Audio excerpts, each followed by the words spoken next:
जय गुरुदेव। मेरे चैनल सिद्ध सावर मंत्र में आपका एक बार फिर से स्वागत है। और दोस्तों, आज मैं आपके लिए लेकर के आया हूँ रंभा अप्सरा साधना। देखिए, मुझसे ना कई व्यूवर्स ने रिक्वेस्ट की थी कि गुरुजी रंभा अप्सरा के बारे में कुछ साधना बताइए। तो उसी को ध्यान में रख करके मैं ये साधना आपके सामने प्रकट कर रहा हूं। और आगे बढ़ने से पहले मैं एक बात आपसे अवश्य कहूंगा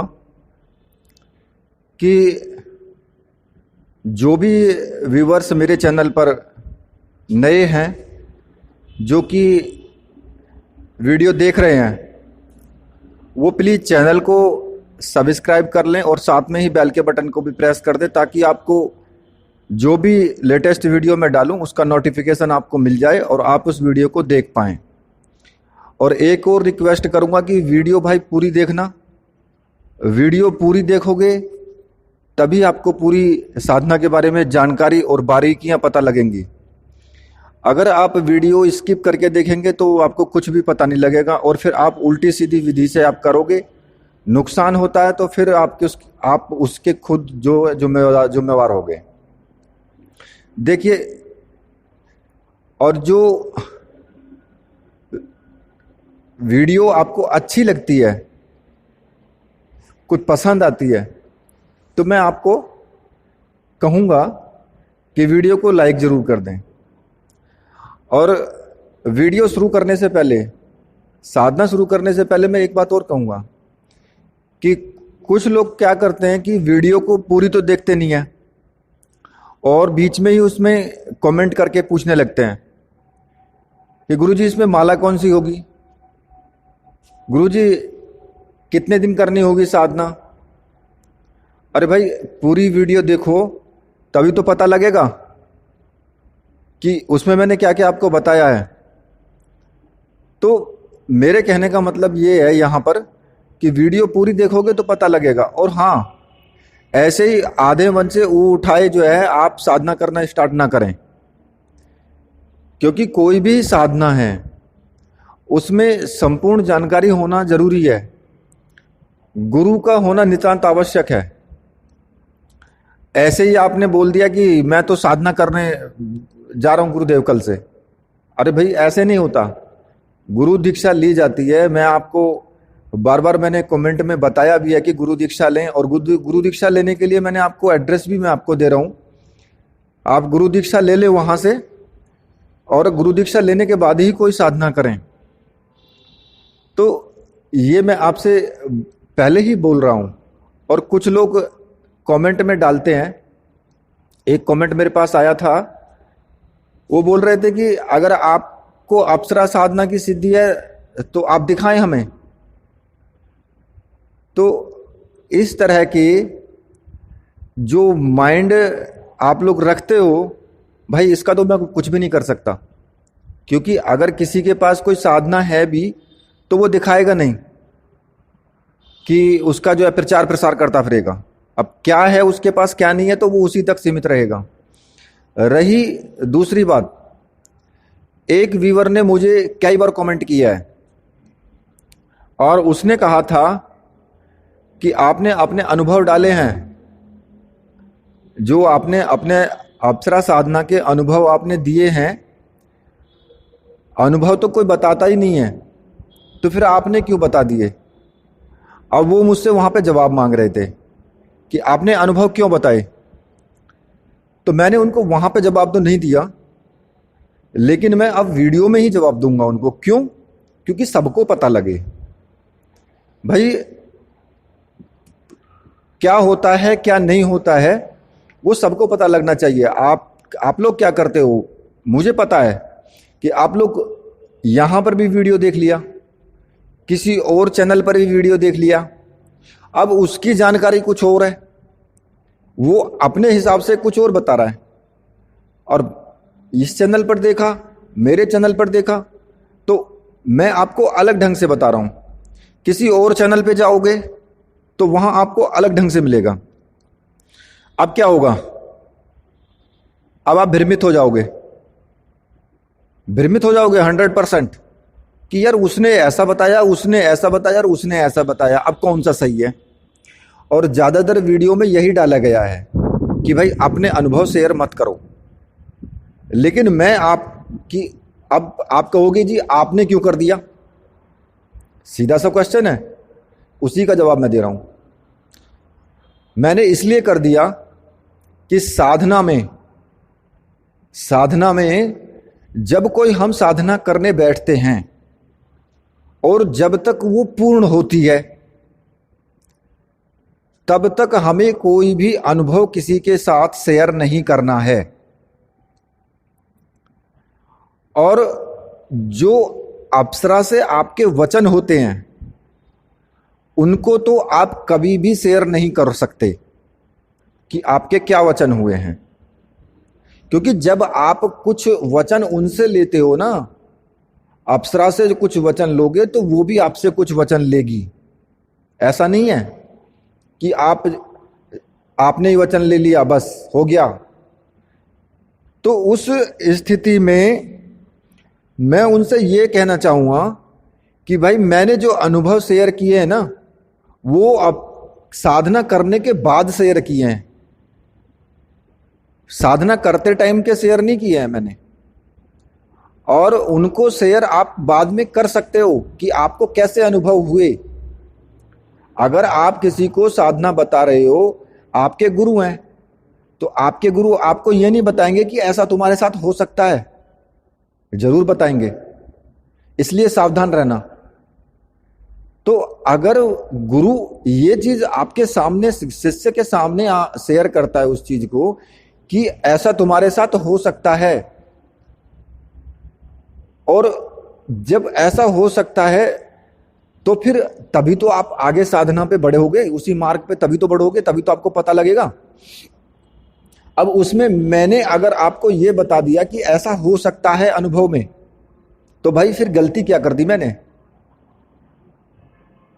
आपकी समझ आपके पास है भाई, आपने किसी दूसरे चैनल पे देख लिया कि अनुभव शेयर नहीं करना, ठीक है, उन्होंने सही कहा है कि अनुभव शेयर नहीं करना चाहिए, लेकिन कब नहीं करना चाहिए? जब आप साधना कर रहे हो तब नहीं करना चाहिए।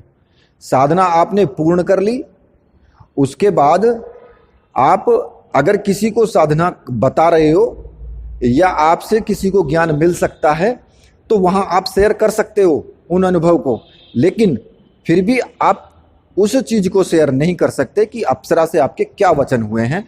वो किसी के सामने भी साधना करने के बाद भी आपको शेयर नहीं करना है, और वो मैंने भी शेयर नहीं किया है किसी से। लास्ट में वहां पर ही मैंने उसको रोक दिया है। और ये आपको मैं बता देना चाहता हूं कि आप अप्सरा से सलाह लेकर के आप अनुभव शेयर कर सकते हो, उसमें आपको कोई दिक्कत नहीं है। अब बात आती है आगे। अब आगे चलते हैं कि भाई अब रंभा अप्सरा का बारे में जो मुझे बताना था, उसकी जो साधना विधि है, तो देखिए रंभा का जो स्थान है वो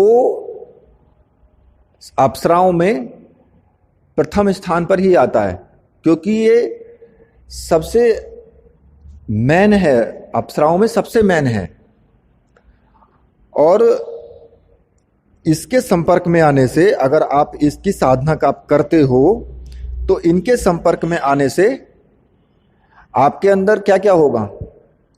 एक तो आपके अंदर आकर्षण शक्ति बढ़ जाएगी, सम्मोहन शक्ति इतनी ज्यादा आ जाएगी कि आप जिसकी तरफ भी देखोगे तो वो आपसे सम्मोहित हो जाओगे, सम्मोहित हो जाएगा वो। और ये एक सर्वश्रेष्ठ ही साधना है।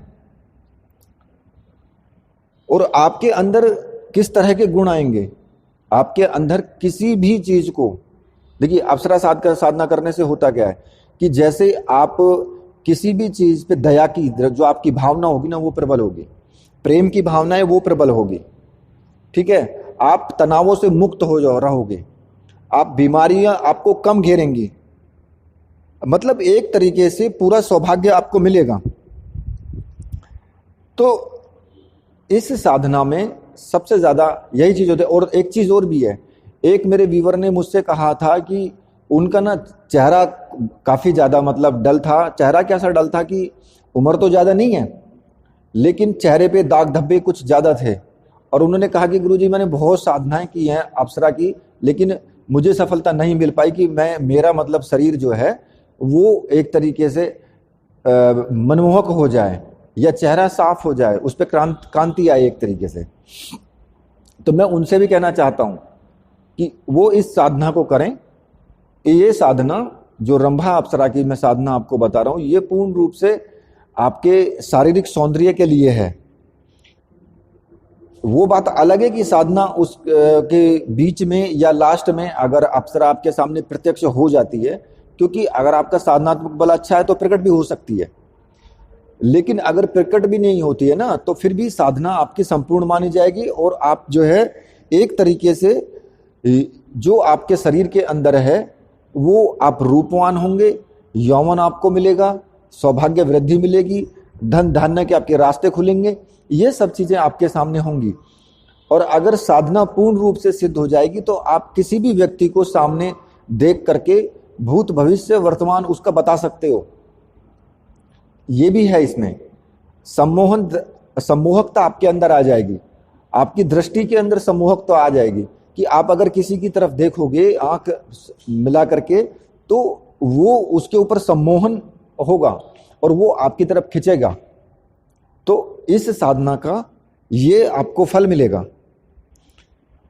तो मैं जो आपके सामने अब मैं प्रकट कर रहा हूं, ये साधना आपकी 21 दिन की साधना है और इसमें आपको जो सामग्री चाहिएगी वो आपको चाहिएगा रंभा अप्सरा का यंत्र, एक रंभा माला, सौंदर्य गुटका और साफल्य मुद्रिका। ये आपको सामग्री आपको चाहिएगी। ये गुलाबी रंग के आपके आसन होना चाहिए, गुलाबी रंग के ही वस्त्र पहने और गुलाबी रंग के ही जो बजोट पे सामने जो आप चौकी रखेंगे, चौकी पर जो वस्त्र बिछाएंगे वो भी गुलाबी रंग का ही होना चाहिए। कुछ फूल ले लें, फूल आप गुलाब के फूल ले लें। और आपको क्या करना है कि आप या तो सफेद रंग का या फिर पीले रंग का मतलब गुलाबी रंग का जो आपका आसन है उस पर या तो सफेद रंग के आप वस्त्र ले लें या फिर गुलाबी रंग के ले लें, दोनों में से कोई भी एक ले सकते हैं। सफेद रंग के तो खैर सभी में चलते हैं। पूर्व दिशा की ओर मुंह करके बैठेंगे, घी का दीपक लगाएंगे और चौकी पर ना एक थाली रख देंगे। और सबसे पहले आपको क्या करना है कि पहले तो मैं ये बता देता हूं कि ये जो आपको साधना करनी है ये पूर्णिमा से स्टार्ट करनी है या फिर शुक्रवार से स्टार्ट करनी है। और इसमें भी आपको या फिर कोई भी ऐसा शुभ मुहूर्त हो उसमें आप शुरू कर सकते हो इसमें। और दोनों हाथों में जो है आप गुलाब की पंखुड़ी ले लें और रंभा का आप आवाहन करेंगे, ओम रंभे आगच्छ पूर्ण यौवन संस्तुते। ये आपको मंत्र बोलना है और हर बार ना गुलाब की पंखुड़ी जो आप लेंगे वो हाथ में लेंगे और एक बार मंत्र बोलेंगे और फिर उन पंखुड़ियों को जो है आप आवाहन करके, इस मंत्र से आवाहन करके और थाली में रख देंगे। 101 बार करना है आपको, 101 बार करना है इस मंत्र से। और उसके बाद आसन पर जब जहां बैठे होंगे वहां पर भी इत्र वगैरह आप छिड़क लेना है और उस रंभा यंत्र को उन पंखुड़ियों के ऊपर जो आपने थाली में जो डाली हैं उनके ऊपर स्थापित कर देना है। और अब आपको जो है यंत्र के दाईं तरफ आपको गुटका रखनी है और साफल्य मुद्रिका बाईं तरफ रखनी है यंत्र के। जो मैंने आपको गुटिका बताई है ना, सौंदर्य गुटका और साफल्य मुद्रिका, तो जो आपको गुटिका रखनी है वो आपको दाईं तरफ रखनी है और साफल्य मुद्रिका बाईं तरफ रखनी है। घी दीपक जला करके अगरबत्ती वगैरह सुगंधित वो जो है जलता रहना चाहिए तब तक जब तक आप साधना करें। सबसे पहले आप गुरु पूजन करेंगे, गुरु मंत्र का जाप जरूर करेंगे। आप 5 माला 2 माला जो भी आप कर सकें, पंचोपचार गुरु पूजन करना है और गुरु मंत्र का जाप करना है। और देखो, बिना गुरु दीक्षा लिए साधना आपको करनी नहीं है बिल्कुल भी।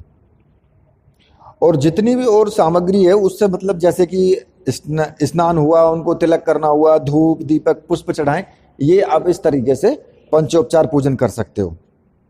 इसके बाद आपको क्या करना है, चावल जो आप लेंगे उस चावल में थोड़ा सा गुलाबी रंग मिला लेना है और यंत्र पर आपको कुछ मंत्र बोल करके चढ़ाने हैं, जैसे कि ओम दिव्याय नमः, और यंत्र पर आपको चावल वो चढ़ाने हैं।